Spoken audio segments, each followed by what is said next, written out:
বুধবার গভীর রাতে দীঘার হোটেলগুলিতে অভিযান দীঘা শঙ্করপুর উন্নয়ন পর্ষদের। টুরিস্ট সার্ভিস ট্যাক্স না দেওয়ায় পর্যটকদের বের করে দেওয়া, হোটেলে তালা লাগিয়ে দেওয়া হয় বলে অভিযোগ। গভীর রাতে পুলিশকে নিয়ে এই অভিযান চালানো হয় উন্নয়ন পর্ষদের তরফে।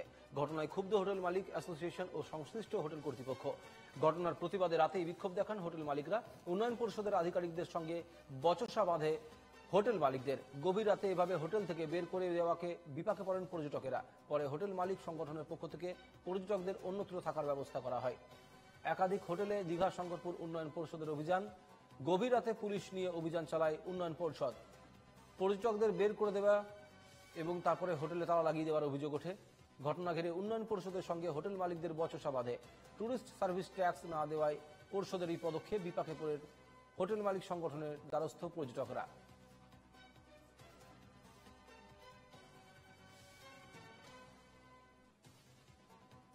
শান্তনু বেরা আমাদের প্রতিনিধি রয়েছেন এই মুহূর্তে আমাদের সঙ্গে। শান্তনু, দীঘা উন্নয়ন পর্ষদ তো দীঘার উন্নয়নের জন্য, দীঘার মূলত যেখানে যেটা চাহিদা পর্যটকদের জন্যই দীঘার এত চাহিদা, সেখানে এত এত পর্যটক আসেন বলে রাতের বেলা অভিযান চালিয়ে পর্যটকদের হোটেল থেকে বার করে দিয়ে উন্নয়ন করা হচ্ছে। কি অভিযোগ দীঘা উন্নয়ন পরিষদের? একেবারেই দেখো, বলা যেতে পারে যে একেবারে রাতভর দীঘা এখন কিন্তু সরগরম। কারণ দীঘাতে যারা উন্নয়ন পর্ষদের আধিকারিকরা রয়েছেন তারা রীতিমতো পুলিশকে নিয়ে রাতে অভিযান চালিয়েছেন।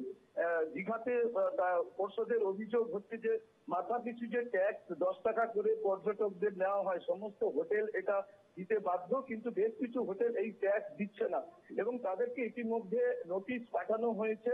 তা সত্ত্বেও হোটেল মালিকরা এ নিয়ে রীতিমতো থোড়াই কেয়ার করছেন, তাই রীতিমতো অভিযান চালালো উন্নয়ন পর্ষদ এবং হোটেল মালিকরা পাল্টা অভিযোগ করছেন পর্ষদের সঙ্গে তাদের রাতভর তর্ক বিতর্ক চলে এবং তারা অভিযোগ করেন হোটেল মালিকরা যে অভিযান চলুক, কিন্তু এত রাতে অভিযান কেন?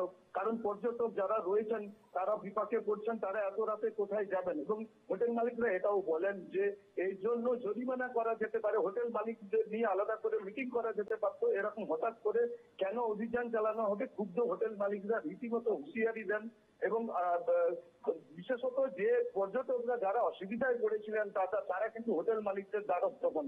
দীঘা হোটেলিয়ার্স অ্যাসোসিয়েশন তাদেরকে রাতে থাকার জন্য আপাতত ব্যবস্থা করে দিয়েছেন, কিন্তু এই পুরো দীঘা উন্নয়ন পর্ষদ এবং দীঘা হোটেল মালিকদের এই যে টানা পোড়েনের জেরে পর্যটকরা রীতিমতো বিপাকে পড়লেন, এমনটা বলা যেতে পারে। ধন্যবাদ শান্তনু।